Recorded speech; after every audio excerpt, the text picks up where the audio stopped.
mon mot de minuit sera fierté, la fierté de ceux qui peuvent s'exprimer à travers les pages du Bondi Blog, à travers les ondes des radios, des web radios du Bondi Blog, à travers les émissions télé du Bondi Blog. La fierté de pouvoir voir son nom, la fierté de pouvoir exprimer ce qu'on a envie d'exprimer, ce qu'on a voulu exprimer pendant des années, la fierté de voir sa signature et puis la fierté aussi des parents. De voir leurs enfants grandir à travers ce média, de voir leurs enfants enfin s'exprimer dignement dans les pages du Bondi Blog. Mon mot de mini sera le mouvement. Moi j'aime la vie en mouvement. Ma vie était sur... Les meilleures choses qui me sont arrivées dans la vie se sont arrivées dans le mouvement. J'aime le mouvement des gens et des choses.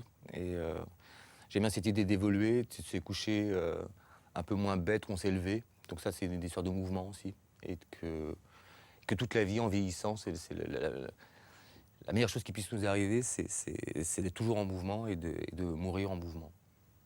Non, je ne me souviens plus du nom du bal perdu. Ce dont je me souviens, c'est de ces amoureux qui ne regardaient rien autour d'eux. Il y avait tant d'insouciance dans leurs gestes émus. Alors quelle importance, le nom du bal perdu.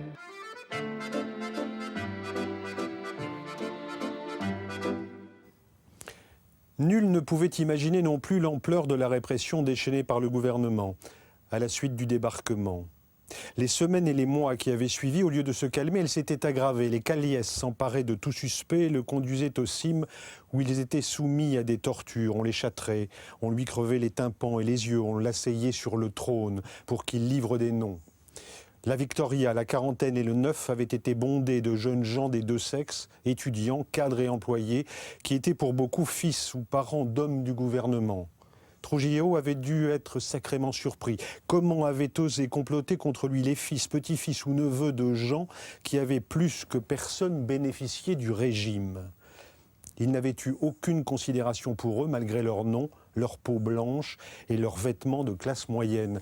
Voilà, c'est tiré de La Fête au Bouc, la Fiesta del Chivo, c'est de Vargas Llosa qui entre dans la Pléiade cette année, 2 volumes de la Pléiade avec tous ses romans. La Fête au Bouc, c'est Saint-Domingue, c'est les années 30 aux années 61, avec un dictateur, et Vargas Llosa pose notamment une question, c'est celle-ci: comment face à une telle dictature, on vient d'en voir un exemple dans l'extrait que je viens de lire, pourquoi finalement le peuple n'a pas levé le petit doigt? C'est Des mots de minuit, c'est l'émission 537, en voici le sommaire. Aka, Hutu, Zulu, Mapuche, aujourd'hui Condor, sont des livres signés Caril Ferré. Caril, parce que la peine de mort n'a toujours pas été abolie aux États-Unis, Ferré, parce que Ferré. Mais la musique des titres susmentionnés montre que l'autre, dans sa différence de culture ou de civilisation, préoccupe l'auteur de romans dits de la série noire. Son ennemi est plutôt, à lui aussi, la finance et plus généralement le libéralisme. Le besoin de consolation de ces héros-héroïnes est certes impossible à rassasier, mais leur combat est exemplaire de radicalité, comme est maîtresse la plume de leur géniteur. Zied Benna et Bouna Traoré meurent électrocutés dans l'enceinte d'un poste électrique en 2005. Et les banlieues s'embrasent, et l'état d'urgence couvre le feu. Et comment couvrir, quand on est journaliste, ces événements? En habitant sur place, en écoutant écrire et vivre le quartier. Ainsi est né le Bondi Blog, devenu à l'écrit, à l'oral et à l'image, une référence en matière d'expression de la diversité. Les blogueurs sont désormais journalistes et après 15 ans, le site doit se réinventer comme le projet rédactionnel. Pilote de la mutation et battante, plutôt 2 fois qu'une, Nassira El Moadem. Parce qu'elle mêle la révolte et le rock à la poésie, Mélismel chante sur Des mots de minuit, dont c'est l'opus 537. Je reviens sur l'un et l'autre, sur votre prénom, Caril. Ça vient d'où, Caril? Ça vient de Caril Chessman, en fait, qui était un délinquant qui a été condamné à mort dans les années fin 50, début 60, et qui a fait 3 livres en prison, qui racontaient ce qu'on sait aujourd'hui, mais qu'on ne naît pas délinquant, mais dans l'Amérique des années 50... si on volait quelque chose, tout de suite on était un tueur, enfin on était voilà. Donc il a été d'abord mis en maison de correction, où il a appris à cambrioler, à faire tout un tas de choses. Puis après, il a été à Saint-Quentin, donc qui était vraiment le pénitencier sauvage En Californie. en Californie. Et là, il a appris à tuer, à devenir un vrai fauve, en fait, quoi. Et il a fini par se faire avoir, évidemment. Et donc, il a été condamné à mort. Il a fait 3 livres qui racontaient justement, en fait, tout son parcours un peu. Et c'était une période un peu plus progressiste qu'aujourd'hui, enfin, en tout cas pour certains, les droits civiques, etc. Donc, la peine de mort faisait partie aussi de ça. Et ce sont vos parents qui ont choisi ce prénom. Oui, sympa. Donc, après, j'ai écrit des bouquins un peu carnage. Nassira, moi j'ai une question à vous poser. Qu'est-ce que ça fait d'être patronne de presse? Parce qu'aujourd'hui, vous êtes la patronne du Bondi Blog. Alors je vous provoque, évidemment, mais cette expérience unique, à tout le moins singulière, commencée en 2005 dans la queue des émeutes de l'époque. Bondi Blog d'abord dirigé par des hommes, et puis aujourd'hui par vous. Qu'est-ce que ça fait d'être patronne de presse? La provocation, elle est salutaire, parce que c'est vrai que je n'avais jamais formulé comme ça, être patronne de presse, mais c'est vrai que c'est ça. Qu'est-ce que ça fait? Ça illustre l'énorme responsabilité qui repose sur mes épaules, qui repose aussi sur l'équipe qui va m'entourer d'ici quelques semaines. Une responsabilité d'abord parce que 10 années se sont passées, 11 années se sont passées depuis la création du Bondi Blog, fondé par les pères fondateurs, comme on les appelle chez nous, les journalistes de l'Hebdo, Serge Michel, Michel Buret et tous les autres qui ont créé cet objet un peu ovni du paysage médiatique. Une énorme responsabilité aussi due au travail qui a été réalisé par Mohamed Hamidi, Nordine Nabili pendant 10 ans. Hamidi, il est prof d'économie. Alors il est prof d'économie de formation, agrégé d'économie donc, qu'il a un peu laissé pour ensuite... La vache. Pour cofonder le Bondi Blog, animer les conférences de rédaction pendant des années. Et aujourd'hui, il est cinéaste. La vache. La vache. Né quelque part aussi, magnifique film sur le retour aux origines, en Algérie en l'occurrence là. Donc c'est le mot qui me vient à l'esprit, c'est une énorme responsabilité vis-à-vis de leur travail et vis-à-vis aussi de l'attente qu'on a envers le Bondi Blog, qui plus est dans un contexte qui est le nôtre aujourd'hui. Alors on va refaire un peu d'histoire. Le Bondi Blog au Seuil avec Serge Michel, ça c'est le départ du Bondi Blog. Donc c'est un journaliste.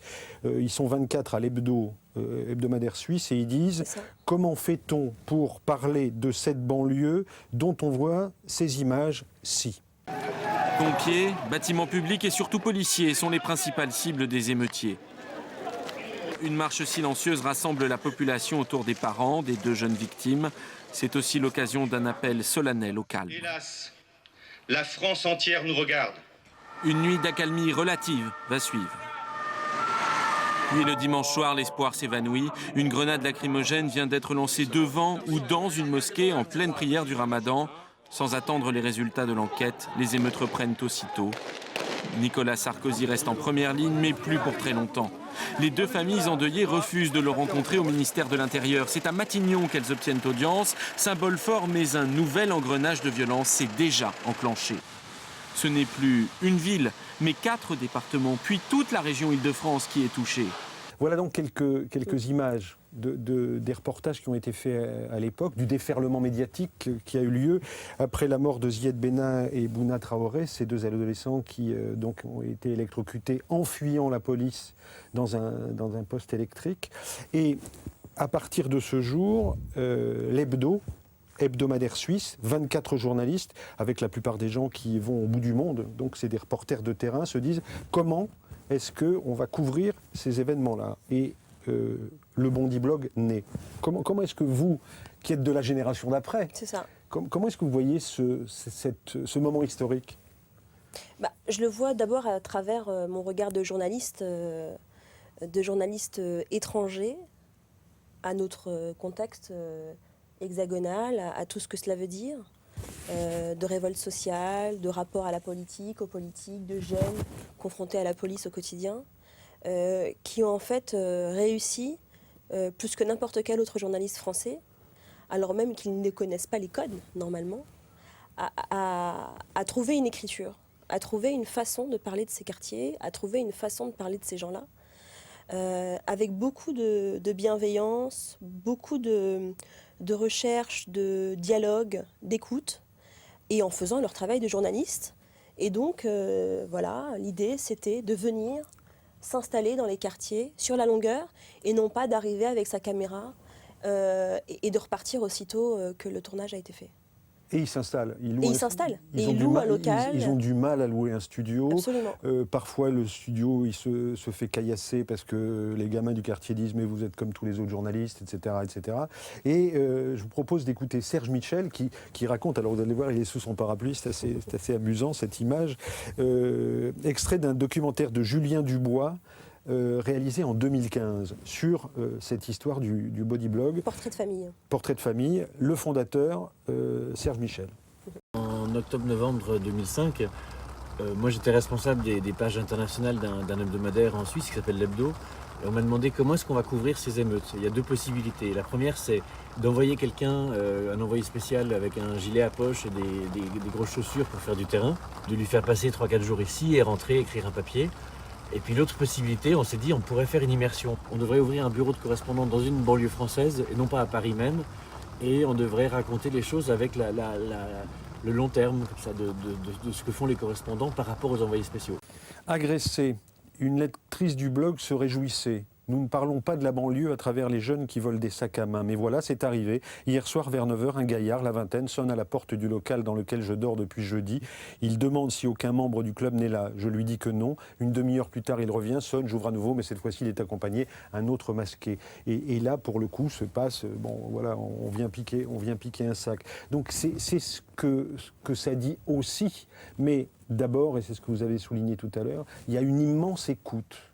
Une immense possibilité d'écoute, et pour tous les jeunes du quartier qui vont devenir des blogueurs, la possibilité de se réaliser. Qu'est-ce qu'ils trouvent, ces gamins ? La possibilité de s'exprimer. Et de raconter ce qu'ils vivent au quotidien, ce qu'ils voient aussi, à travers leurs yeux d'adolescents ou de jeunes adultes en réalité, raconter ce qu'ils vivent sans avoir d'intermédiaire. Et des intermédiaires en lesquels ils n'ont plus confiance parce qu'ils ne se retrouvent pas dans une image caricaturale, parcellaire, limitée.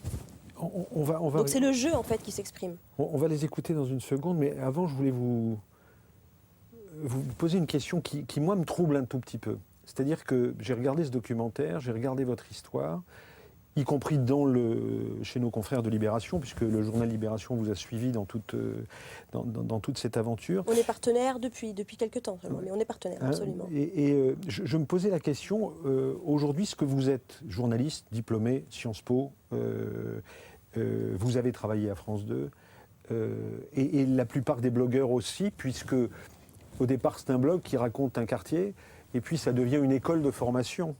Et aujourd'hui, ces jeunes blogueurs deviennent journalistes à iTélé, à France Télévisions, etc. Pas forcément. Et alors, c'est la question que je vais vous poser. Est-ce que ça veut dire que quelque part, c'est fini ? C'est-à-dire que la boucle est bouclée et que vous avez été intégré ? J'entends la question. Je me suis jamais sentie désintégrée, mais en tout cas, effectivement, il y avait un vrai problème. Il y a toujours d'ailleurs un problème de présence, de représentativité de ces jeunes issus des quartiers, de la diversité, enfin, peu importe comment on les appelle, les Noirs, les Arabes, enfin, peu importe comment on les appelle, mais la réalité de la société française aujourd'hui dans les écrans de télé, dans les pages des journaux, etc. Il y a toujours un vrai problème. On n'a toujours pas réglé la question, malgré les 10 000 rapports que nous pond le CSA sur la question et les 10 000 depuis des années. De la ville, et les 10 000 politiques de la ville. Non, la boucle n'est pas bouclée et aujourd'hui, c'est une nouvelle génération qui prend la direction du Bondi-Blog, moi la direction, ceux qui vont m'aider, le bureau aujourd'hui qui est paritaire et qui a une moyenne d'âge de 23 ans, avec des jeunes, notamment Ilyes Ramdani, qui est jeune journaliste en formation au CFJ, 21 ans, brillant. Mais il y a une volonté de transmission aussi, c'est-à-dire qu'au Bondi-Blog, la tradition a toujours été, et elle continuera à l'être, de recevoir, d'accueillir des jeunes qui ont envie de s'exprimer.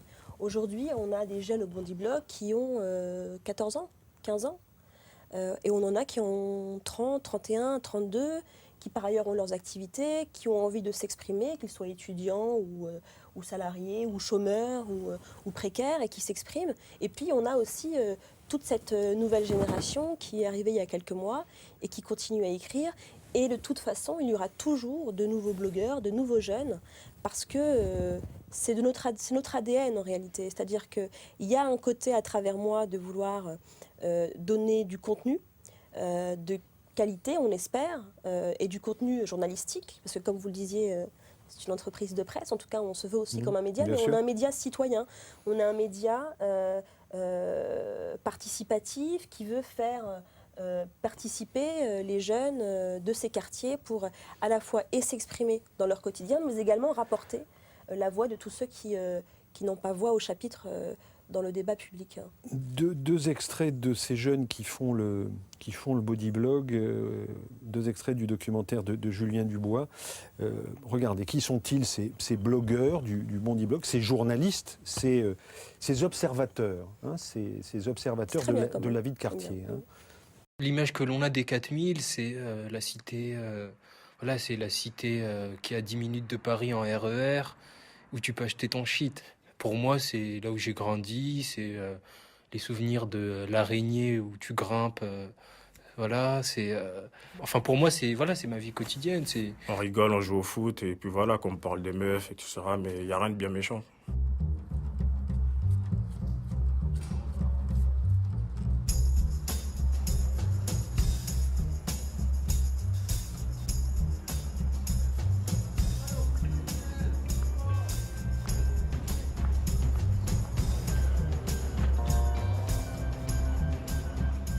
La banlieue, c'est pas le Trésor. La banlieue, c'est quand tu y vis, tu vois rien d'extraordinaire. C'est beaucoup plus agréable que ce qu'on voit à la télé. D'un autre côté, c'est pas tout rose non plus. C'est-à-dire, il y a des agressions, il y a des vols de portables, il y a aussi du trafic de drogue, mais il n'y a pas que ça. C'est une routine, boulot, parfois métro dodo, ou boulot, parfois s'amuser. Il y a aussi des gens qui habitent, il y a aussi des gens qui travaillent, il y a des gens qui sont heureux. Les voisins, les amis, toutes les fêtes, les mariages. Les daronnes qui font du couscous et ça sent dans la rue et t'as envie d'en faire un toi ici. Tout le monde part sur tout le monde. Tout le monde se connaît, les ragots ça circule. Ouais, c'est une sorte de village, j'aime bien ce terme parce que c'est un village, mais un village de banlieue. Un village, la vie du village dans le journal Bodyblog, c'est ça encore aujourd'hui ? Comment est-ce que c'est perçu Comment est-ce que c'est perçu dans le quartier ? Je ne sais pas si on peut raisonner en termes de quartier. Le Bodyblog est installé à Bondy, les locaux sont à Bondy, ont toujours été à Bondy, alors ils ont évolué. Au départ, ils étaient place de la Gare, et puis maintenant, ils sont un peu plus loin que la Gare, mais pas très loin de la place de la Gare, rue Auger-Salingros. Mais on ne parle pas que de Bondy, on ne parle pas que du quartier autour duquel on est, on ne parle pas que de Bondy, on parle vraiment des quartiers en règle générale. Alors, on a un prisme Seine-Saint-Denis, parce qu'on est en Seine-Saint-Denis et que nos contributeurs viennent essentiellement de là, même s'il y en a certains qui viennent d'ailleurs, mais c'est compliqué, parce que, et là c'est la réalité qui rattrape le blog, il y a des difficultés d'accéder à la banlieue, même quand on habite en banlieue en fait. C'est-à-dire que pour les contributeurs qui vivent en banlieue, mais qui ne vivent pas en Seine-Saint-Denis, pour venir vers chez nous, ils sont obligés de passer par Paris. Donc, ils habitent dans le 95, ils passent par Paris pour arriver à Seine-Saint-Denis. Ils habitent à Ivry, ils passent par Paris. C'est l'enfer. Et donc, du coup, c'est vrai des blogueurs qui viennent de Seine-Saint-Denis, mais on parle de tous les quartiers. Et du coup, lorsque les blogueurs que vous avez interrogés, que ce soit Idir Rossini, Mohamed Mezraï, Badruddin Saïd Abdallah, ils racontent ce village-là de ce qu'ils vivent eux au quotidien. Mais en réalité, nous, ce que nous racontons au quotidien dans le Bodyblog, c'est la vie dans les quartiers et la vie dans tous les villages que représentent les banlieues aujourd'hui à Paris et en Ile-de-France. Dans les extraits du blog, il y a des gens qui écrivent, forcément, parce que c'est la vocation première de l'instrument.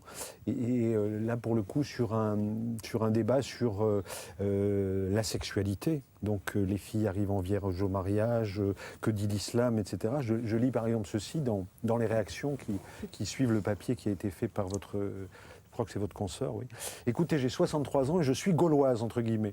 Mais quand j'étais jeune, nous étions censés être vierges lors du mariage et pas les garçons. Bien sûr, on n'était pas aux vêtements dissimulant les formes. Au contraire, il fallait être sur le marché, compte tenu de la soi-disant avance entre guillemets, de notre civilisation. Est-ce si différent ? Ce qui est intéressant quand on lit ce genre de choses, c'est la possibilité de la rencontre.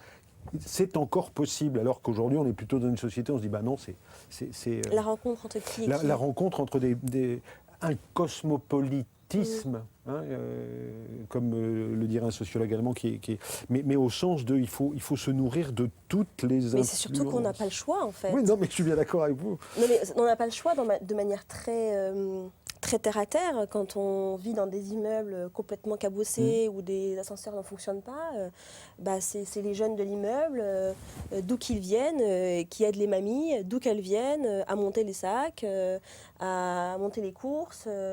On se rend service, c'est ce qu'explique très bien Mohamed Mezraï, un des blogueurs, un des journalistes du Bondi Blog. On se rend service parce qu'on vit ensemble, quoi. Parce qu'on n'a pas le choix, en fait. Et dans le Body Blog, on lit aussi comment parfois... parce que vous êtes très politique aussi. Hein, on est engagé, hein, on est engagé, vous êtes on n'a engagé, aucun problème à le dire. Bon. Ouais, tout à fait. Et on lit comment certains élus locaux ont intérêt à passer des contrats de pacification, enfin je dirais comme ça, avec les dealers pour avoir la paix dans les quartiers. Quoi. Ça aussi, vous le dites et vous le dénoncez. On l'écrit en tout cas, oui. Vous l'écrivez, oui, sans problème. Comment se sentent les blogueurs ? Écoutez, il y a une forme de gratification. Quand on voit ces jeunes journalistes, mes jeunes confrères et consoeurs travailler de cette manière-là, on les sent heureux, la preuve. C'est assez bizarre parce que moi, en fait, j'ai rendu mon premier papier. Et un jour, je me connecte sur le Bondi Blog et je vois Mohamed K. Et j'étais vraiment fier. Je me disais, waouh. Mais je savais que c'était moi qui l'avais écrit, mais je lisais pas. Je l'ai lu toute la journée. J'avais envoyé le lien à tout le monde, je crois, après. Quand on m'avait envoyé le lien, ils te disaient « Ah, regarde, lis mon article, dis-moi ce que tu en penses. » Pour les premiers papiers, surtout le premier, le fait de voir son nom, il manuscrit, c'est vrai que j'ai regardé pendant un moment, je me suis dit waouh. Ce que j'écris, c'est sur le web et c'est publié par un autre. Donc on est assez fiers et c'est génial en fait. On jubile. Moi, personnellement, je jubilais. Je me disais, ce que j'ai écrit, c'est publié. Et on se dit, on va écrire le deuxième encore, il va être publié. Le troisième, et du coup, je pense que c'est ce sentiment de fierté pour ma part qui fait que je continue à chaque fois d'écrire.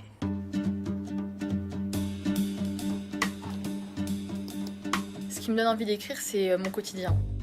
Je m'inspire vraiment de mon quotidien, de ce que je, tu vois, de ce que je vis. Quand je prends le train, j'essaie de pas mettre de la musique dans mes oreilles parce que n'importe quelle chose, ce que je peux saisir comme ça peut être une source d'inspiration pour un article. Dire le quotidien, donc forcément le partager. Caril Ferret, comment est-ce que vous connaissiez pas le Bondi Blog ? Non. Comment est-ce que vous, à ce moment de l'émission, comment est-ce que vous recevez ce qui se dit ici ? Je comprends complètement cette démarche d'outsider en fait, quoi. Moi, quand je vais à l'étranger, je suis un outsider aussi. Hein, quand je vais en Argentine ou autre, j'ai pas. Mais ce qui est bien en fait, cette démarche on n'a pas de tabou en fait. Quoi. Oui. On n'a pas de tabou et on n'a pas de préjugés, etc. Quoi. Et on peut mettre des doigts sur des choses que, pour des raisons qui sont souvent extra du pays, en fait. Quoi. Des fois, on dit non, mais en fait, ça, on n'en parle pas parce que c'est trop compliqué et tout. Quand on est à l'extérieur, on s'en fiche. En fait. On peut, en Afrique du Sud, on peut parler de la guerre entre l'Inkatha Zulu et l'ANC de Mandela. Tabou total en Afrique du Sud pour la raison de politique complètement légitime de la part de Mandela, quoi. De pacification, et non, ça on n'en parle plus. Sauf qu'il y a eu des dizaines de milliers de morts, et le fait d'en parler, ça fait partie de l'histoire sud-africaine qui les touche encore. Mais ça, c'est vraiment quand on est outsider qu'on peut le faire, comme avec la guerre d'Algérie en France, des années 60, 70. Déjà, on a mis un temps fou avant de prononcer le mot guerre, en fait, d'Algérie. Donc je comprends cette démarche. Dans l'événement qui est le vôtre, dans la guerre d'Algérie, on parlait des événements. Aujourd'hui, l'expérience, ça fait 15 ans 10 ans. 10 ans, pardon, oui, 2005. Enfin, 11 ans. 11 ans, voilà, pardon. Comment on peut faire évoluer la chose et garder cette fraîcheur initiale. Quand je dis fraîcheur, c'est fraîcheur sur des émeutes et des morts, mais je veux dire presque cette naïveté du regard et cette possibilité de l'écoute de l'autre. Comment est-ce que vous, aujourd'hui, vous essayez de maintenir aussi cette gratification, hein, quand on est blogueur comme ça, et tiens, j'existe parce que ma signature est là et que je la lis. Pour nous, c'est essentiel de préserver cela. Et c'est pas si facile. C'est-à-dire que c'est pas si évident d'arriver à capter de jeunes lecteurs ou de jeunes auteurs et faire en sorte qu'ils viennent chez nous, parce qu'il y a un énorme phénomène d'autocensure. C'est pas pour moi, j'en suis pas capable. On a quand même affaire à des jeunes souvent.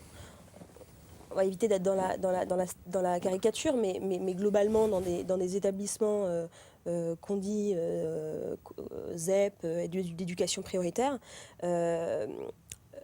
Parfois, on a des retours quand même de jeunes qui nous disent moi j'ai demandé à faire telle filière, à faire tel tel baccalauréat, à faire telle chose, et en fait on ne m'écoute pas, on dit que j'en serais pas capable, etc. Donc il y a à la fois un phénomène d'autocensure et à la fois aussi un phénomène où, mine de rien, les jeunes n'ont pas l'impression qu'on leur fait confiance, quoi. Et nous, on veut que ces jeunes-là viennent au Bondy Blog pour d'abord se dire que c'est possible d'écrire. Et puis on a quand même une équipe de jeunes auteurs qui aujourd'hui ont grandi à travers le Bondy Blog, qui sont des espèces de parrains, en fait, naturels, qui aident à accompagner à l'écriture. On a tout un tas de blogueurs qui le font de manière bénévole, naturellement, à aider les derniers d'arrivée à écrire. Et nous, on a besoin de ça parce que c'est l'ADN du Bondy Blog. J'irais pas dire la naïveté, mais la fraîcheur, oui, la fraîcheur du regard, oui, je suis assez d'accord. Parce qu'il y a pas de naïveté, il y a un regard politique très très aigu, en fait. Des jeunes qui ont quand même évolué dans des familles où souvent il y a de la précarité, du chômage, qui ont connu des expériences de vie que beaucoup de gens n'ont pas connues même à 25 ou à 30 ans. Et donc il y a une connaissance de ces sujets-là qui est très, très aiguë, fine. Et on le voit aussi à travers leurs papiers. Donc ça, pour nous, c'est essentiel parce que ça fait partie de notre ADN. Mais on a envie aussi de montrer que le Bondy Blog, de prouver que le Bondy Blog est aussi un média à part entière, produit du contenu de qualité sur ces questions-là, et que ce ne sont pas des sujets périphériques. Elles font partie de notre débat actuel, et le Bondy Blog est légitime pour le faire. Je voudrais qu'on regarde ce qui peut se dire du rapport au pays d'où viennent les parents, par exemple, sur le Bondy Blog, avec cet extrait. Il y aurait tellement de choses à dire sur la façon de passer la saison chaude dans notre coquette ville. Mais à mon avis, tout peut être dit en 2 mots. Ennui, mortel. Le cœur de cette ville a cessé de battre dès l'instant où le mois de juin s'est achevé. C'est en cette période caniculaire que m'est soudainement venue cette réflexion. Notre mère patrie a une sœur jumelle. De l'autre côté de la Méditerranée, en Algérie, les mêmes moments de spleen sont vécus à Tazmalt, le village dont sont originaires mes parents. Chaque été, j'ai l'honneur de passer quelques semaines dans mon 2e pays.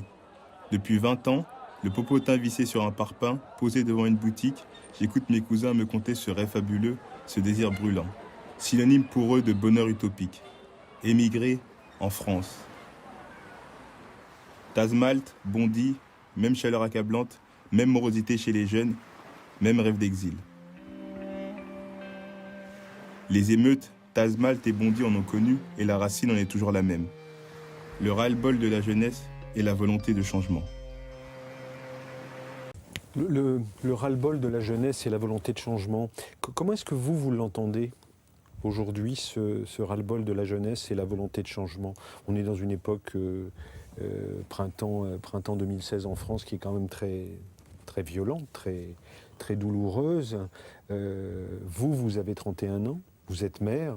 Hein, comment est-ce que vous entendez ceux qui vous suivent, qui ont 20 ans, dans leur ras-le-bol? Il dire à mon âge. Aujourd'hui, il dire celui qui a écrit le papier, il dire Rossini. Donc je vous invite à lire les papiers qui sont très touchants et en même temps brillants d'acuité sur ce qu'on vit aujourd'hui, et c'est ce qu'on a vécu ces dernières années. Il y a un plafond, en fait. Il y a un plafond de verre, là. C'est-à-dire qu'on sent qu'il y a une volonté de changement.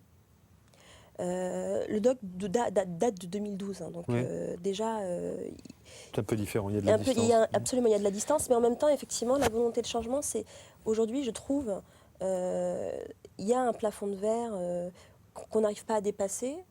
C'est difficile de faire sa place quand on est un jeune aujourd'hui, je trouve. La société est quand même assez sclérosée. Et pour faire sa place, je trouve qu'il faut vraiment s'accrocher. Et encore plus quand on vit dans les quartiers, ça c'est clair. Oui, vous dites, hein, il faut se battre 2 fois. Hein. 3, 4, 5, 6, 7, 8 fois, quand on arrive à se battre et quand on n'a pas laissé tomber parce qu'on On se fait contrôler tous les jours. Les CV, personne ne nous répond. Et quand on change bizarrement son nom de famille, ça fonctionne. Et quand le nom de famille est à consonance maghrébine, ça fonctionne. Et puis sinon, il y a ceux aussi qui partent. Et moi, j'en connais beaucoup autour de moi qui sont partis et qui sont diplômés de grandes écoles parfois.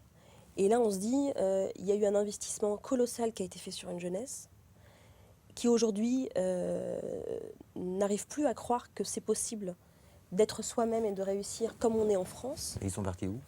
Il y a Grande-Bretagne, Canada. L'étranger, quoi. Oui, l'étranger. Quand je dis partir, c'est vraiment l'étranger, c'est-à-dire quitter la France.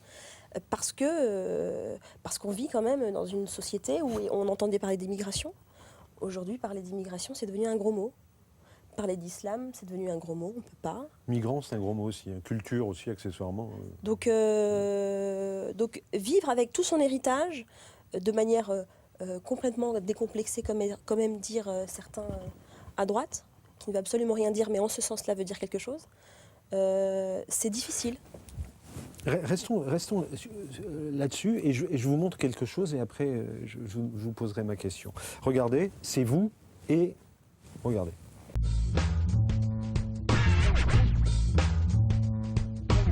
Bonjour Monsieur Juppé. Vous avez dit aux blogueurs tout à l'heure, il faut lutter à tout prix contre le pessimisme ambiant. Est-ce qu'il faut également lutter à tout prix contre Nicolas Sarkozy qui nous propose le week-end dernier une interview de 8 pages en parlant de situation angoissante de la France et le décrochage du pays? Quand je dis qu'il faut à tout prix lutter contre le pessimisme ambiant, ça n'est pas pour raconter les sornettes. Il faut dire la vérité aux gens. Et la vérité, c'est que la situation de notre pays n'est pas bonne. Mais à partir de là... Elle était également sous Nicolas Sarkozy, vous le reconnaissez ça. Elle n'a pas commencé avec M. Hollande. Je pense qu'on peut refaire l'histoire si vous voulez. Ce qui me choque beaucoup, c'est que quand on parle du quinquennat de Nicolas Sarkozy, vous voyez, plutôt que de le critiquer comme vous m'y invitez, je vais le défendre. Parce que quand on compare 2007 et 2012, on zappe complètement, même les journalistes les plus férus en économie, la crise de 2008-2009. Donc quand on veut juger ce quinquennat, il faut se souvenir que tous les pays européens, et même les États-Unis, ont connu une phase de récession. Donc ça, c'est le passé. Justement, Nicolas Sarkozy qui demande la suppression de l'impôt de solidarité sur la fortune. Est-ce que vous demandez toujours également la suppression de l'ISF? Je vous renvoie à ce que j'ai dit dans une émission de télévision qui date du mois d'octobre maintenant. Mais ça a pu changer entre-temps. Est-ce que c'est toujours le cas? Je ne change pas d'avis comme de chemise, non, c'était il y a 6 mois. Donc il faut replacer les choses dans leur contexte. J'ai pris position pour l'abrogation de l'ISF parce qu'aujourd'hui c'est un impôt anti-économique.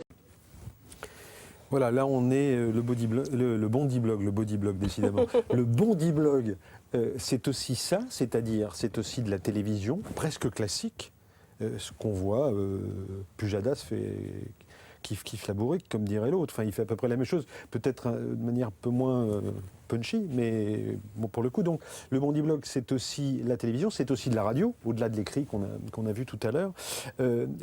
Comment est-ce que vous pouvez tenir, parce que là, pour le coup, des mots de minuit, et l'expression serait jouer le jeu, c'est-à-dire que pas seulement Juppé, pas seulement tous ceux qui sont venus au bondiblog pour prêcher la bonne parole ou promettre autrement et encore et toujours, mais aussi vous, dans ce rôle-là. Comment vous allez tenir ce challenge qui serait de rester singulier? Je pense qu'on va tenir parce qu'on occupe un espace qui est complètement délaissé, tout simplement. Aujourd'hui, parler des quartiers, honnêtement, c'est pas très vendeur. Alors là, effectivement, on a un extrait de l'émission où on reçoit des politiques qu'on interroge sur les thématiques nationales. On n'a pas réussi à faire venir Nicolas Sarkozy, par exemple. Il n'a jamais accepté de venir pour des problèmes d'agenda. Donc on attend toujours que l'agenda se débloque, peut-être. Mais globalement, on reçoit des gens et de droite et de gauche. Mais il y a une démarche qui est d'élaborer une émission autour des jeunes blogueurs sur les thématiques qui les concernent. Une émission qui est tournée à Bondy, avec un public qui est de Bondy ou des alentours, et avec un questionnement qui, mine de rien, est quand même assez singulier sur tout le long de l'émission. Donc ça, on va continuer à le faire parce que, mine de rien, ça manque. Ça manque. Pour que Caril Ferret soit au courant de tout, votre budget annuel, c'est combien? C'est 110, 120 000 euros. Donc avec des salariés à temps plein Avec des salariés à temps plein, des contributeurs que l'on rémunère en pige. Voilà. Et le fait que les historiques partent, ça ne remet pas en cause l'existence? Non, ça ne remet pas en cause l'existence parce que le projet éditorial est plutôt pérenne. Maintenant, c'est à nous aussi de pouvoir faire évoluer notre modèle économique pour essayer de nouer des partenariats qui puissent nous permettre de moins nous reposer sur un ou deux partenaires, mais plutôt essayer d'ouvrir un peu tout ça. Quels sont les mécènes que vous visez? Les mécènes, pas forcément, mais peut-être des partenariats en termes de contenu éditorial. Patrick Drahi, non. Non, non. Bon, on ne sait jamais, il y a Libération, tout ça, bon, SFR, l'Express. Bon. Caril Ferré, comment vous avez entendu votre voisine? Globalement, qu'est-ce que vous sentez quoi là? On n'est pas en Argentine, on n'est pas en Nouvelle-Zélande, on n'est pas en Australie. On est à 5 km d'ici avec entre les deux un plafond de verre. On est en France, on est dans la France. On est en France, bien sûr. Ouais. Mais, bon, comme moi j'aime voyager, je préfère aller voir ailleurs parce que voilà, il y a le côté exotique, etc. Puis politiquement, je suis assez impliqué, enfin en tout cas dans ma tête et dans ce que je peux lire, etc. Vous êtes de gauche, vous? Oui, carrément, bah oui. Enfin, ça me semble pas possible d'être créateur et de droite. Enfin. Mais c'est une question de partage des autres, en fait. Quoi. Voilà. Moi, d'humanisme, c'est ça? Moi, je me suffis pas moi-même, quoi. Je ne me suffis pas moi-même du tout, quoi. Quand je suis seul, j'ai tendance je m'ennuie terriblement. Enfin, moi, j'ai besoin d'altérité, quoi.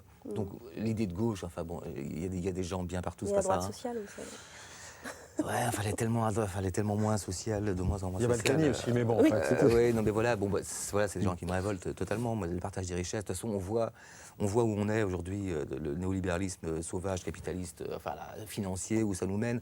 C'est pour ça que je suis allé au Chili, c'est pour ça que je vais dans les townships sud-africains. Moi, ce qui m'intéresse, c'est d'avoir un prisme le plus large possible des pays que je fais un focus, quoi, mais c'est aussi d'aller dans les townships sud-africains, par exemple. Et ce qui me fait rire, en fait, par rapport à Bondy, c'est que, et je leur dis parfois, je vais rarement en banlieue du 9-3, c'est aussi parce que c'est pas ma culture. Moi, je viens de Bretagne, de la campagne, donc la banlieue, déjà le fait d'être à Paris dans les grandes villes, moi, c'est déjà la ville, j'adore la ville, mais j'ai pas encore cette démarche spécifique d'aller en banlieue. Par contre, je vais volontiers en banlieue, en Afrique du Sud, à Santiago, à Buenos Aires, parce que là, ça m'intéresse, parce que comme encore, je suis outsider, il faut que j'aille voir les gens, quoi. Et vous ne pensez pas que vous pourriez être outsider aussi dans les banlieues françaises? J'aurais peur d'être outsider, en fait, en tant que Français, d'être outsider dans une banlieue française. J'y vais comme ça, avec les écoles, avec des choses comme ça, ou en prison, des choses comme ça, mais j'ai pas la légitimité, en tout cas, pour pouvoir parler en leur nom. Alors que je peux parler en tant qu'écrivain de banlieues étrangères. Est-ce que vous avez un objet avec vous? Oui. C'est quoi? J'en ai deux en fait. Allez, montrez-moi. Bon, j'ai en bonne élève de journalisme, j'ai mon petit calepin évidemment qui me suit partout. Il n'y a pas de stylo aussi? Si, il est resté en loge. Je sais pas, ça doit faire le 300e que je dois avoir et j'ai toujours le même. Et vous les gardez? Absolument, je les garde. Oui, je les garde précieusement. Et c'est toujours le même. Toujours. Alors j'espère que ça ne va jamais s'écouler et qu'il y aura jamais un changement de modèle. Et puis je vous ai apporté aussi ça. Télé-Ramadan. Voilà. Choumicha, Faizagen, qu'on a reçu dans cette émission, Mewen, Médine, Oulaya Amamra, Raymond Depardon. Voilà. Tiens, un Gaulois. il y en a d'autres parce que... Et c'est quoi un Télé-Ramadan?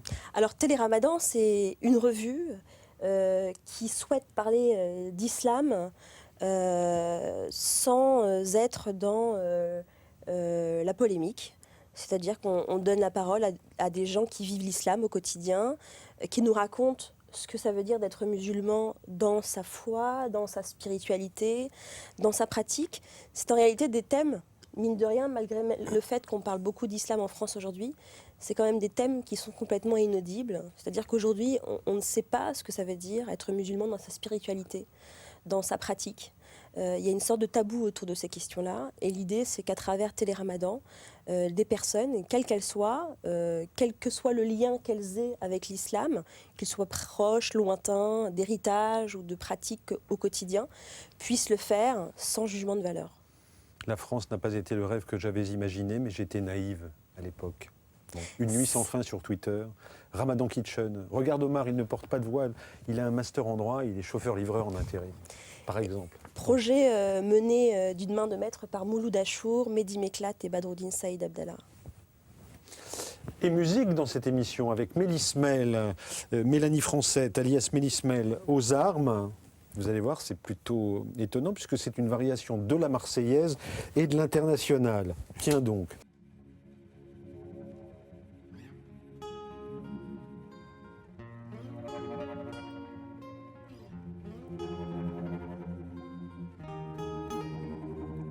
C'est la lutte finale, un combat d'initiés sont les perdants qui gagnent.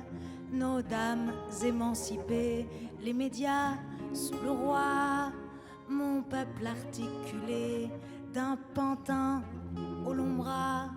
Faut pas venir pleurer.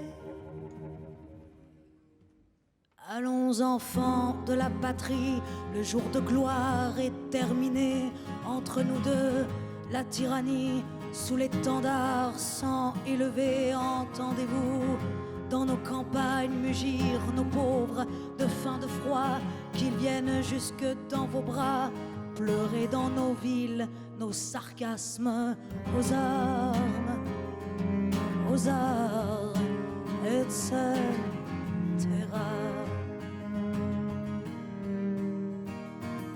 Aux armes, etc.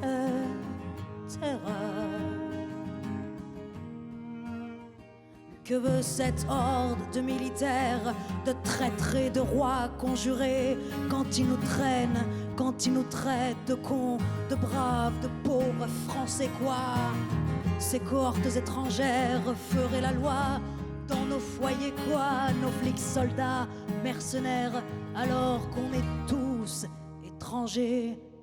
Aux armes, etc.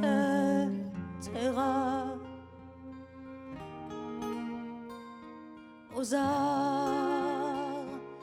armes, etc.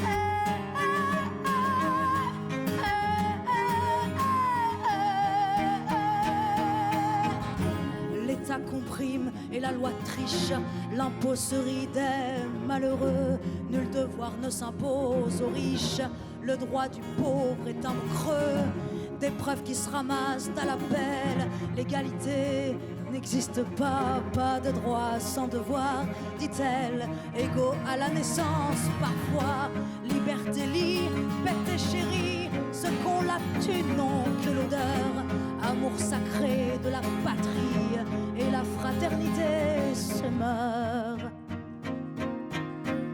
Et ta fraternité se meurt. Aux armes, etc.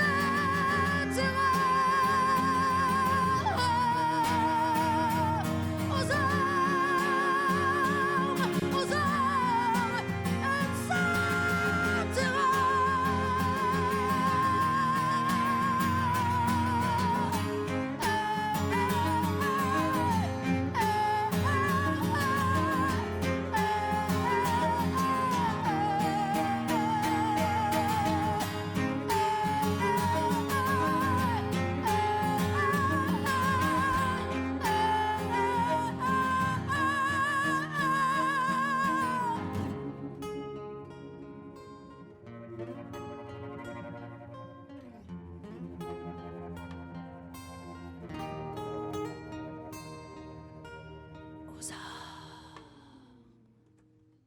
Belle chanson de Mélismel. Dans sa chair, ses cellules, son sang, Esteban s'était senti infiniment trahi. Ses parents, sa famille, les livres d'école, la société entière et les gens qui la constituaient lui avaient menti en cinémascope, comme quelqu'un apprenant adulte qu'on l'a adopté. un séisme silencieux. Son propre passé était devenu illégitime, l'argent qui lui revenait illégitime, les femmes qui lui tombaient crues dans les bras illégitimes, ses amours même avaient été illégitimes, de simples accointances de classe. Tout était faux, gâché, pourri, comme s'il avait vécu jusque-là l'existence d'un autre, d'un imposteur. En partageant le cabinet d'avocat avec Edwards, en culbutant les petites princesses de son rang sans en aimer aucune, en respirant l'air de l'appartement payé avec l'argent de ses parents, Esteban n'avait jamais vécu qu'en imposteur. Même écrivain, il serait un imposteur. Vous n'êtes pas, vous, imposteur comme écrivain, Caril Ferret. En revanche, si je cite cet extrait de votre dernier livre, Condor, publié dans la série Noire, chez Gallimard, qui est votre éditeur de référence, c'est pour parler de vos héros, qui sont des types fracassés quand même.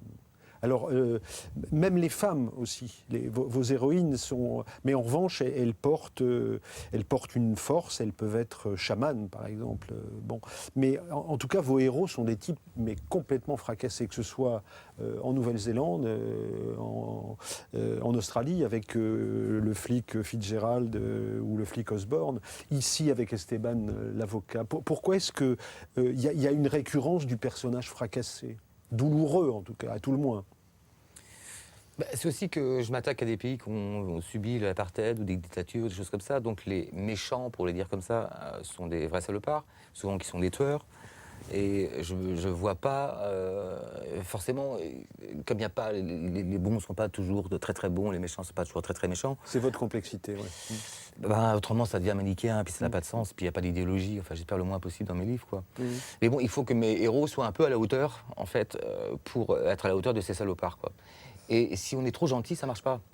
Tuer quelqu'un, par exemple, c'est pas à la portée de tout le monde, quoi. Ou alors c'est René Char, et c'est parce qu'on a beau être poète, mais on va tuer quelqu'un parce que c'est un milicien. Si on ne le tue pas maintenant, il va dénoncer notre réseau. Et là, on est face à des problématiques qui sont dures et qui nous obligent à faire des choses qu'on n'a pas envie de faire, mais pour des causes.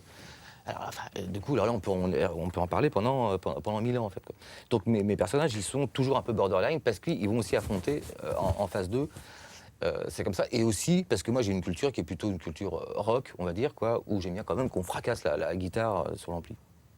Vous aimez le clash ? Oui. Sans mauvais jeu de mots. Bon. Parlez-moi de vos références. Quelles sont vos références, tout domaine confondu, c'est-à-dire à la fois dans la littérature ou dans la musique. Alors, Clash, par exemple, mais punk, rock, c'est quoi vos références ? Qu'est-ce qui vous a fait ? Jacques Brel, déjà, quoi. Parce que Brel, j'ai vu avec Brel, en fait, que même si... moi, ça me parlait forcément, parce que j'ai pas fait... j'ai bac plus 2 heures, moi, hein, donc c'est assez limité. Mais j'ai vu qu'avec Brel, sans avoir... Avec des mots simples, il suffit qu'on les met bien ensemble et on peut avoir une image poétique formidable. Donc ça, c'est au niveau de l'écriture, j'ai dit, ah, ok, là, on peut faire de la poésie, entre guillemets, et avec des images hyper fortes, avec des mots simples. Donc ce qui me faisait l'économie, quand même, d'études littéraires. J'ai vu aussi qu'avec sa colère, j'adore cette colère, et ce qu'on voyait tout à l'heure, cette jeune femme aussi a une forme de colère en elle, elle est assez contenue, qui est bien. Et Brel, sa rage, même contre les bigotes, c'était une autre époque aussi, quoi. Mais même quand il se moque toujours avec une forme de rage, quoi. Et cette forme de rage, moi, c'est une forme de vie que j'ai retrouvée dans le rock à travers les Clash, mais aussi avec des figures comme Bowie qui sont à la fois bisexuelles, donc du côté des femmes. C'était le seul qui plaisait autant aux hommes qu'aux femmes. C'est assez rare, et aux rockers comme au Baba Cool, enfin absolument tout le monde. Donc c'est pas quelqu'un qui faisait l'unanimité, mais il était tellement étrange et tellement en avance autant et cherchant tout le temps qu'il s'est jamais répété. Alors pour moi c'est vraiment le fait de pas se répéter, pour moi c'est super important. Donc je change, c'est pour ça que j'ai tendance à tuer mes héros, comme ça je fais pas de suite. Bravo. C'est triste pour nous, hein. C'est triste pour le lecteur. Oui, mais j'ai pas envie d'être adroit, quoi. J'ai pas envie de faire des séries et de faire marcher Ce que j'ai vu sur les séries, hein, la première saison elle est bien, la deuxième elle est moins bien, la septième elle est pourrie, quoi. Et bon, je dis pas que tout le monde qui fait des séries fait des bouquins pourris, mais moi je sais que c'est pas ce que je cherche. Référence littéraire. C'est plutôt René Char, en fait, quoi. Voilà. Pour moi, René Char, c'est la compression de tout, en fait. À peu près. En une phrase, il te descend tout, quoi. Les situations sur lesquelles vous travaillez, que ce soit... c'est toujours ailleurs, hein, vous l'avez expliqué largement tout à l'heure quand on parlait du Bondi Blog. C'est toujours l'extérieur, donc ça a été la Nouvelle-Zélande. ça a été l'Australie, donc chez Folio Policier, Saga Maori, on y reviendra dans une seconde. C'est depuis quelque temps l'Amérique latine, avec Mapuche, ça c'est l'Argentine. Aujourd'hui c'est Condor. Ça, c'est le Chili. Le condor, c'est l'oiseau du Chili, mais c'est aussi ce plan d'élimination de toute opposition politique, Pinochet en étant l'incarnation suprême. Les sujets sur lesquels vous travaillez, c'est ceci, par exemple. On est en décembre 1990.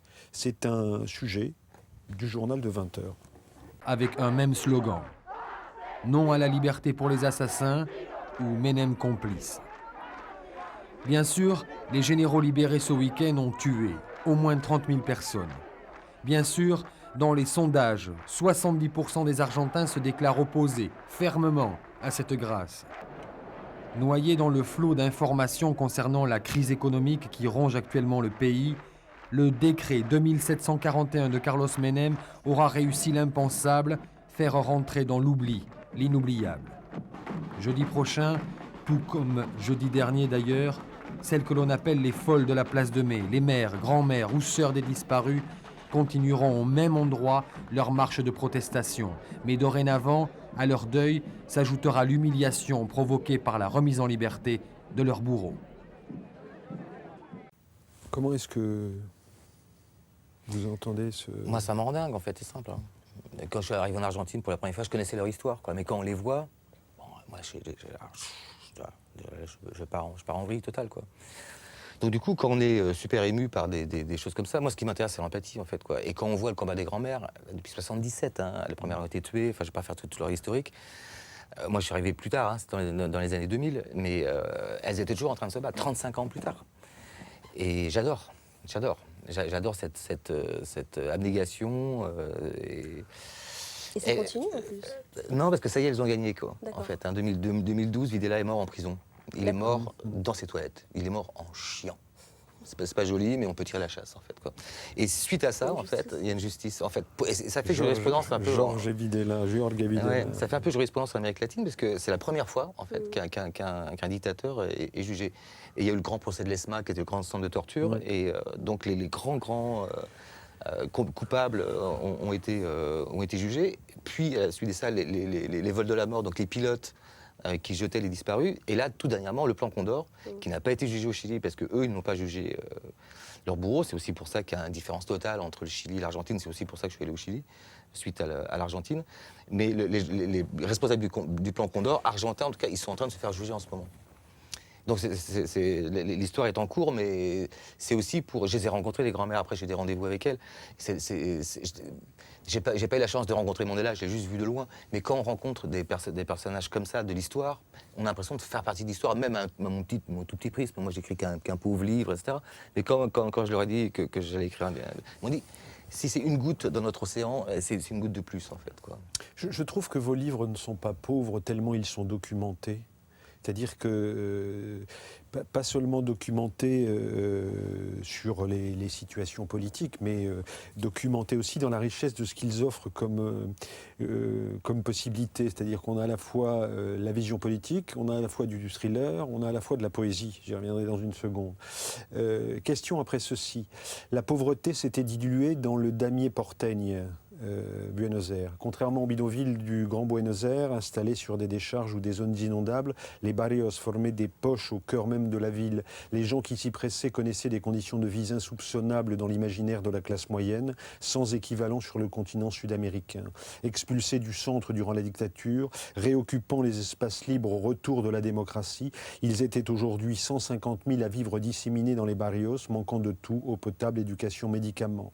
Analphabétisme, violence et délinquance complétaient le tableau d'une population pauvre qui, ici comme ailleurs, n'était pas à la noce. C'est ce que vous écrivez. Et cette question, cette puissance documentaire que vous avez, et cette puissance d'engagement que vous avez, parce qu'on vous sent toujours très politique dans vos livres, d'où elle vient ? Après, c'est une question de tempérament. Hein.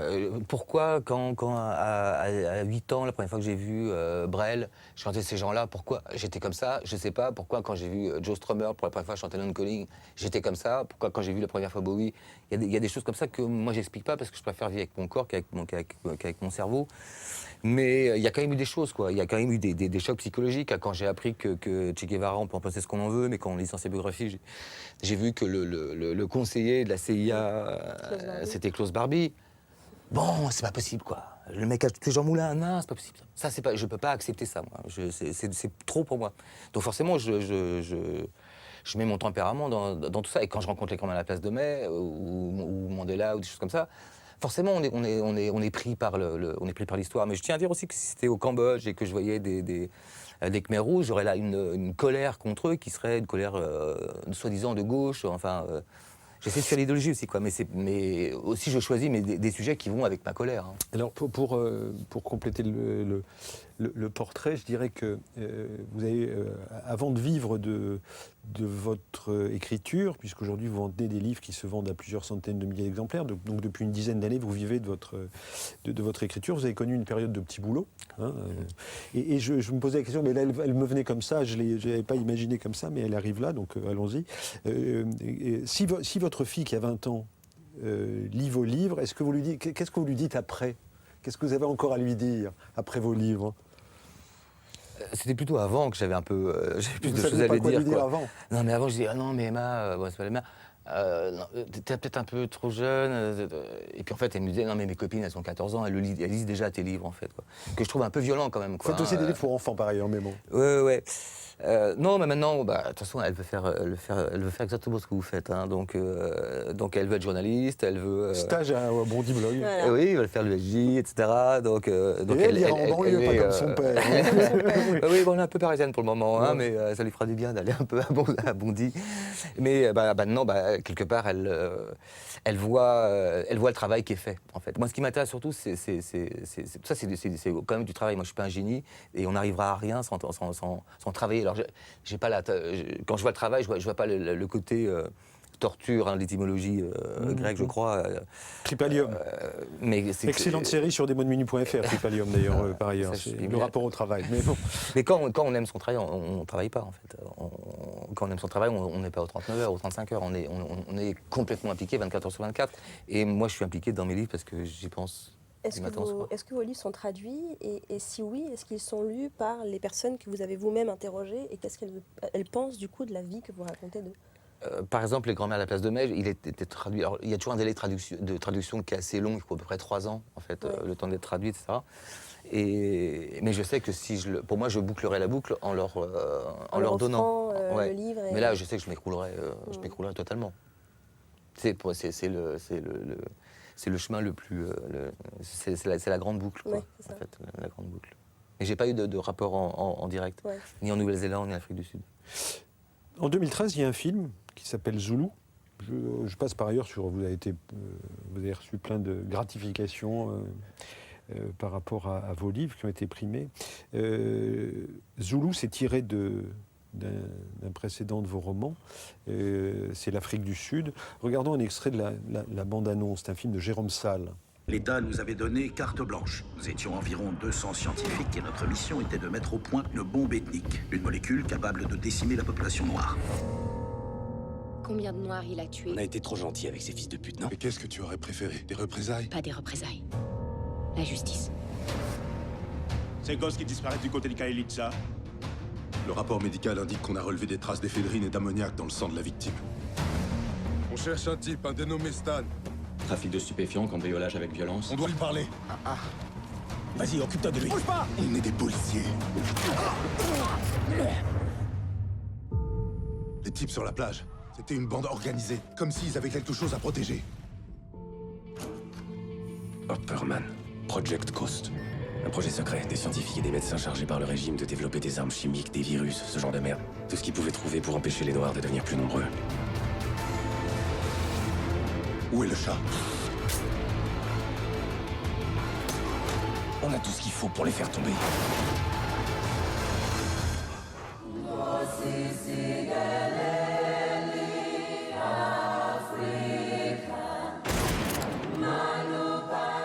veux faire la paix avec ton ennemi, travaille avec ton ennemi, et il devient ton partenaire. On a décidé qu'on serait capable de vivre tous ensemble. Le passé, c'est le passé. Il y a des trucs pas faciles à pardonner. Dans vos livres, il n'y a pas non plus d'économie de la violence. Hein. Non, surtout l'Afrique du Sud, quoi. Et là, on le voit bien dans ce film. Comment est-ce que vous avez ressenti l'Afrique du Sud ? C'est vraiment c'est le paradis et l'enfer qui sont vraiment mais côte à côte, quoi. Et c'est ça qui est paradoxal. C'est au-delà de la nature qui est absolument sublime, la lumière qui est extraordinaire, quoi. Il n'y a pas de... Il y a une porosité, enfin c'est côte à côte. Enfin vraiment, vous êtes le township à force de grossir, il vient coller à Cape Town. Pourtant l'apartheid les ont mis loin, mais en fait à force de grossir et ça devient. Alors c'est pas comme à Rio où c'est déjà installé en fait à l'intérieur, mais déjà vous sortez de Cape Town, donc vous voyez l'autoroute et c'est collé. Et du coup les gamins, il y a des plages paradisiaques où à force de grossir les townships, maintenant les gamins ils jouent sur la plage, quoi. J'ai parlé de gratification tout à l'heure pour les blogueurs du Bondi Blog. Quand vous êtes à ce niveau de notoriété avec un film comme celui-là, je ne parle pas des contenus, mais je parle là pour le coup je parle d'Hollywood, des acteurs hollywoodiens, et je parle de votre nom au générique. Quelle est votre gratification à vous ? Est-ce que ça fait partie du truc ou est-ce que vous y trouvez une gratification particulière ? Non, mais ça fait plaisir, quoi, mais c'est pas ce qui me rend fier. C'est pas l'essentiel. Non. Non, ce qui me rend fier, c'est d'arrêter de fumer, par exemple, quoi. Ça, c'est un vrai travail sur soi-même qui demande vraiment un effort de volonté. Ça, c'est ce qui était extraordinaire dans l'histoire du film. C'est pas que de voir mon nom générique, ça fait plaisir, hein. Non, mais tout ça, pour fondanité, faut pas... Mais c'est surtout que Forest Whitaker, Orlando Bloom, quand je suis arrivé sur le tournage, Orlando Bloom me dit... J'ai toujours rêvé, c'est toi l'auteur, j'ai toujours rêvé d'avoir un rôle comme ça, j'en ai marre de tirer les flèches en blonde. C'est drôle. Donc, moi, je viens de Montfort-sur-Mer, un pauvre bled à côté de la Bretagne, quoi. C'est génial, quoi. Et là, ça, j'adore. Vous avez fait rêver Orlando Bloom. Voilà, alors ça, c'est cool, quoi. Et ma fille, quand elle a l'idée qu'elle puisse voir Orlando Bloom. Mais surtout que les mecs, Forrest et Orlando, c'est des gens simples, sympas, motivés, qui pourraient bosser Donc fidèles dans l'adaptation, ça pourrait être vos copains, quoi. Ouais, carrément. Et Jérôme Salle, d'une intelligence pure pour avoir mis tous ces gens-là ensemble. Et donc, il n'y a pas eu de... Encore une fois, ça ressemblait aussi à l'Afrique du Sud, c'est qu'on était dans les townships avec des vrais bandits et tout le monde on était tous ensemble, comme on est tous au même niveau. Et ça, par j'adore. exemple, pour écrire vos livres, vous restez combien de temps sur place ? Pas trop, en fait. Parce qu'en fait, quand je suis en voyage, j'écris pas parce que je voyage. Et au bout de 2 mois, je pète un câble si j'écris pas. Prenez des notes ? Je prends des notes, mais en fait, quand on rencontre des gens, enfin, moi, je prends surtout des notes dans... Toutes les notes, j'ai des cahiers, des carnets comme vous, que je griffonne, et je les regarde à peine. Parce qu'en que fait... vous avez tout en tête ? Ouais, il y a quand même des petits détails comme ça qu'on prend à droite à gauche, mais souvent j'essaie d'avoir des aventures dans les lieux, dans les townships, je vais voir les flics qui me reçoivent, etc. Donc j'ai plein d'aventures avec les gens qui me donnent des idées de personnages et souvent j'ai dépeint par rapport à ce que j'ai vécu avec eux. Et pour l'Afrique du Sud, vous êtes resté combien de temps par exemple ? 2 fois 2 mois. Ce qui n'est pas énorme. Oui, j'imaginais plus, effectivement. Vous croyez peut-être, vous les Occidentaux, que les peuples primitifs sont broyés par la culture dominante, c'est-à-dire la vôtre. Mais nous n'avons pas disparu. Non seulement nous continuons à penser sans vous, mais nous continuons à penser sur vous. Je suis parti, en Europe pour décrocher vos diplômes et tenter de modifier votre approche de l'homme, vos fameuses sciences humaines, pour forcer la discipline à changer, transformer vos regards dominateurs et vous obliger à parler de nous en partenaires des temps modernes et non pas pour me conformer à vos canons civilisateurs. Civilisateur s'emporta-t-elle. Combien de fois faudra-t-il vous le dire ? Vous avez conquis les peuples premiers comme on mate un animal sauvage. Vos explorateurs, vos grands découvreurs, vos soi-disant héros ont pillé non seulement nos ressources économiques, mais aussi notre art, notre culture même.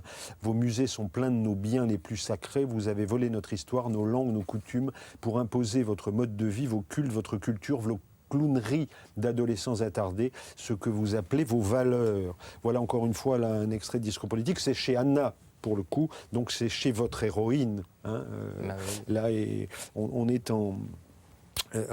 chez les Australo-Néo-Zélandais, la culture maori. Pourquoi est-ce que c'est à ce point important de défendre les laissés pour compte ? Parce que le Bondi Blog, c'est ça aussi, c'est des laissés pour compte de la bien-pensance blanche que j'incarne aussi ici, par exemple. Ah ouais. Mais on est tous reliés les uns aux autres, je suis persuadé de ça, en fait. On ne peut pas vivre à côté d'humains sans désintéressés. Il y a un moment où on va se retrouver... alors à un moment, il y a 1789, on retrouve des têtes au bout des pics. Ah ben tiens, on ne savait pas que les pauvres avaient plus de pain. Il y a un moment, il faut quand même se situer par rapport aux autres. Et comme on est tous liés les uns aux autres, puisqu'en plus, d'autant plus que maintenant on a le même système économique, enfin, pré-mondial. Et puis on a, enfin, si je peux me permettre, bien sûr, le lien il est aussi historique, c'est-à-dire qu'on a une part de responsabilité comme des héritiers d'une histoire qui est la nôtre, même si on fait que d'être héritier de cette histoire, mais il faut qu'on compose avec, il faut qu'on vive avec. Et le fait d'hériter de cette histoire-là, et en l'occurrence l'histoire coloniale, parce que c'est un petit peu de ça dont il s'agit, on a besoin aussi de l'expliquer, on a besoin de la raconter. Et j'ignore complètement le contexte néo-zélandais, mais ce qui est sûr, c'est qu'en France, on a énormément de mal à parler de ces histoires-là sans être dans le ressenti, le ressentiment, l'exagération, la polémique stérile. Il y a un énorme travail à faire sur la complexité de notre rapport à l'histoire coloniale française. La guerre d'Algérie, savoir le dire, même ceux qui l'ont faite font passer une génération pour pouvoir le raconter à leurs petits-enfants. C'est le seul endroit où ça commence à pouvoir se dire. Mais on l'a pas. Et une partie des mots que nous vivons actuellement tirent leur histoire de cette histoire. La question de la métabolisation de notre histoire, c'est clair. Et un peu de René Char, non, je plaisante. Mais à ne voir dans la rosée que la toilette du condamné, l'aube s'est fendue comme une bûche. Ne reste plus de l'horizon que l'écorce des failles, figures de poux, carcasses, qui tuent les chiens quand la laisse est trop courte. Les oiseaux se sont enfuis du ciel dans le paysage peint, des traces d'ailes. Du silence, ne reste plus que la rumeur en pointillé. Et merde, c'est dans un polar. Mais ça j'aime bien, parce qu'en fait, un jour, un éditeur m'a dit, j'avais une formule un peu poétique, il me dit « Ah ben ça, c'est bien français, on va mettre de la poésie dans le polar, quoi. » Et je dis « Mais non, mais pourquoi, quoi ? Pourquoi pas, quoi ? Il y aurait la littérature blanche, sérieuse, République des lettres, avec qui il y a des concours, machin, et puis nous, en littérature noire, on serait des tocards. » Chose qui n'est pas considérée, si c'est James Ellroy que j'adore, les étrangers, la littérature noire, ça va, mais français, non. Alors moi j'aime bien envoyer des scuds un peu dans tout ça, quoi. Et dépasser le genre, mais comme dépasser le genre du rock, j'en prenais les Bowie ou Radiohead aujourd'hui, ils font pas 2 fois le même album, moi j'ai pas envie de faire 2 fois le même polar, entre guillemets, de toute façon, j'espère que ça... Je ne vais pas dire que ça dépasse le polar, parce que ça serait une façon de dire que le polar, c'est une petite chose. Mais pour moi, c'est un genre, le roman noir, où on peut absolument tout mettre. Et on peut parler des banlieues, on peut parler de l'histoire, on peut parler d'ethnologie, et pas simplement de son nombril, comme parfois... Pour terminer cet essai de portrait, ce portrait bref, on complétera dans les années qui viennent, enfin, en tout cas je l'espère. Il y a votre fidélité en amitié, et notamment avec quelqu'un qui s'appelle Bertrand Cantat, dont vous êtes amis depuis très très longtemps, bien avant des événements douloureux, bien avant le crime. Et aujourd'hui, avec Bertrand Cantat, vous avez repris un des textes de Condor. Petit extrait. Les hirondelles se sont rassemblées sereines sur des fils barbelés. Comme elle, j'attends, couché dans l'herbe, un signe du temps. L'été s'est étouffé, on l'a pendu dans le jardin, à lancer foutu, à la casse. Restent tes yeux de glacier bleu, à la casse. Restent tes yeux de glacier bleu.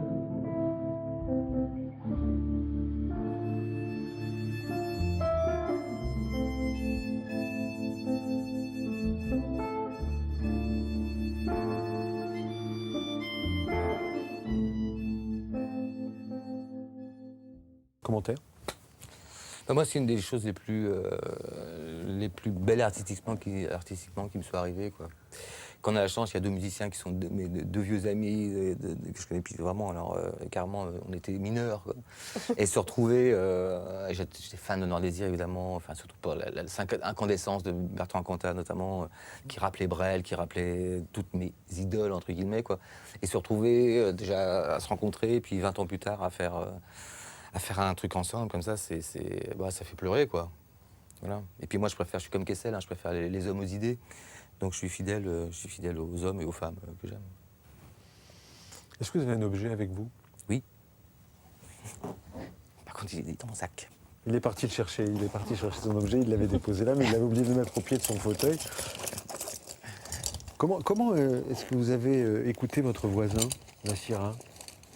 Je ne sais pas s'il pourrait faire ce travail-là dans les banlieues françaises.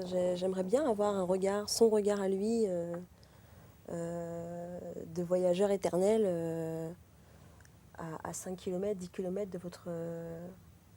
Oui, mais je pense que comme je de suis votre vie français, d'origine. je pense que Peut-être que ça pourrait ma donner francitude... quelque chose. Mais pourquoi pas Peut-être que ça pourrait polluer. donner quelque chose d'intéressant, en tout cas en termes littéraires, je ne sais pas. Objet? Je ramène un caillou, en fait. C'est les seules choses que je ramène de voyage, c'est des cailloux. C'est gratuit. Moi aussi, je fais ça. Ouais. Ben, j'adore. Et chaque Avec caillou... mon fils, on fait ça. Celui-là, il vient d'Atacama. Vous allez pouvoir vous montrer vos cailloux. On va se montrer nos cailloux. C'est mon fils, mais j'aime bien le faire avec lui. J'ai plein de cailloux sur mes bureaux. Ah bah oui, voilà, j'ai perdu le caillou. Celui-là vient d'où? Du désert d'Atacama. Désert d'Atacama. Et... Là où il y a du lithium. Oui, c'est ça. Ouais. Enfin, j'espère qu'il n'y en a pas trop. Voilà, dans les cailloux, voilà, j'adore les déserts, ce côté minéral, c'est notre histoire, c'est des choses qui sont tellement plus vieilles que nous, et qui nous survivront. Voilà. Et tout le monde passe dessus, J'ai un peu de terre chilienne dans ma main, c'est formidable. Merci à tous les deux d'avoir été dans cette émission. C'était un plaisir. Bonne route au Bondy Blog avec sa nouvelle... Merci. Vous êtes quoi, directrice? Directrice. Directrice. Et rédactrice en chef, tout à fait. Et puis, Caril, avec vous, la prochaine fois, c'est... Quand est-ce qu'on vous retrouve? Dans 4 ans, en général? C'est 3 ou 4 ans le temps de l'écriture? Au mieux pour la Colombie, mais je vais essayer de faire une petite incursion avant, dans 2 ans, qui finira dans les îles grecques. Termine cette émission. La peine de mort n'a toujours pas été abolie aux États-Unis. Caril Chessman, c'était en 1959 ou 1960. Et il y a toujours surpopulation dans les prisons françaises. Et puis, peut-être 2 conseils de lecture pour terminer cette émission. Parce que Caril Ferret est fidèle en amitié, je voulais vous conseiller Ça à voir avec l'Afrique du Sud. C'est publié en livre de poche de Frédéric Couder, Un été blanc et noir. Il y a des proximités de situation, notamment là, dans Un été blanc et noir, la possibilité qu'aurait eu à une époque Nelson Mandela de s'évader, tiré et romancé à partir d'une possibilité de l'histoire qui s'est présentée.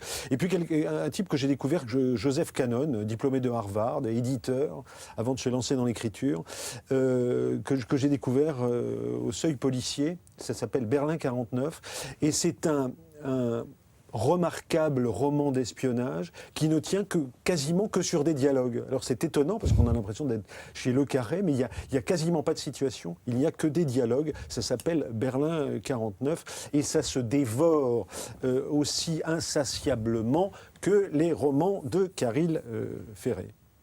Voilà. Merci à tous, à bientôt, à la prochaine fois, tout simplement. Non, je ne me souviens plus du nom du bal perdu.